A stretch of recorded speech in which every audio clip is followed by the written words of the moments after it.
that have forced us to relook in timing, and so that's something that I'm working with Jack Schwarber, AD, on, try to come up with a date in the future.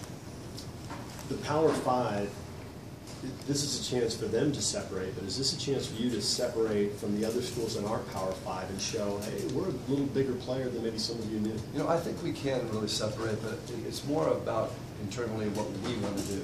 And we just want to be the best we can be. And with the tradition of BYU football, we feel that making moves will naturally bring us along with the group above instead of regressing.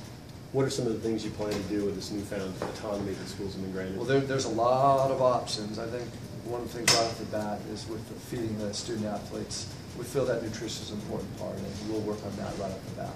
Are you going to go straight to full cost of attendance scholarships? We won't right away because that doesn't come into play for a year. So we'll start examining that soon. Do you think you'll probably do it?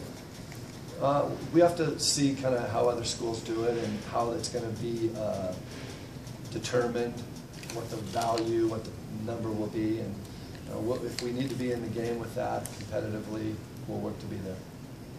Power Five thing create a bigger gap, and how might that impact the way things are? Well, the Power Five is not everybody all together. There's a great gradients amongst the Power Five schools, so you're going to see a lot of bickering within the Power Five about what they do. So we'll have to monitor this for quite a while just to see what's best, and we'll do what's most creative for BYU. You only have a couple bowl announcements set. How close are you to something else? Should BYU fans stress about that? No, they shouldn't stress about that. The important thing is that we feel solid with our arrangements with the future bowls, but they don't need to be announced. And you got to understand that there are no bowl games announced for anybody. Of course, they have conference affiliations, but we'll slide in at the appropriate time. Comments Bronco made to the paper in Austin about wanting to join the Big 12. I think a lot of people inferred that there was a sense of urgency now is developing to join a Power Five or to get that kind of access you're looking for. Was that the motive behind that, and how would you react to that?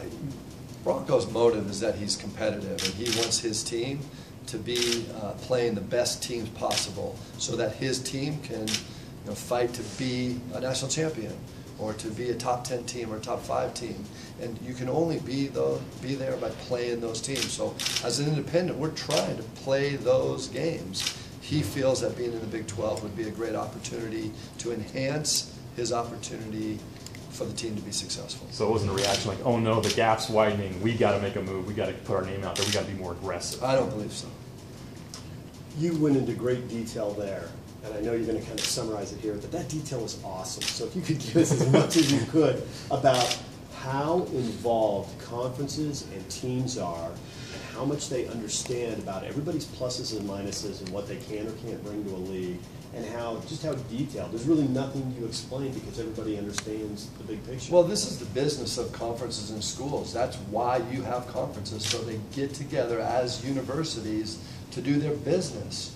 And if you haven't figured it out, this is a business right now, college athletics. So they're going to make sure that they have people at the conference level, not necessarily the schools, doing all the research and all the data so that they know exactly what they want to do with their conference, having to do with everything from autonomy to scheduling to affiliation, bowls, TV, all of that is handled on the conference level. Is scheduling just as detailed and well known? Is there really anything anyone can email into you that you and the conferences and ESPN don't already know? Unless it comes from an athletic director or ESPN, then I know about it. Sometimes we have fans out there that are trying to help and think they have a great game that they've read somewhere, but most of those times it's old news. The scheduling you said has changed over time. Can you explain what it used to be like and what it's like now with conferences? Well, it used to be that we had to schedule 3 or 4 games a year. Now we schedule 13. And a lot of conferences are defining the parameters of what their schools in their conference can do, such as you can only play the games in the first 3 weeks of the season. You can't play games in November. You have to play a certain division level. All those schools or conferences are trying to do that for their best interest. But sometimes playing BYU is for the best interest of that conference. Is the playoff going to change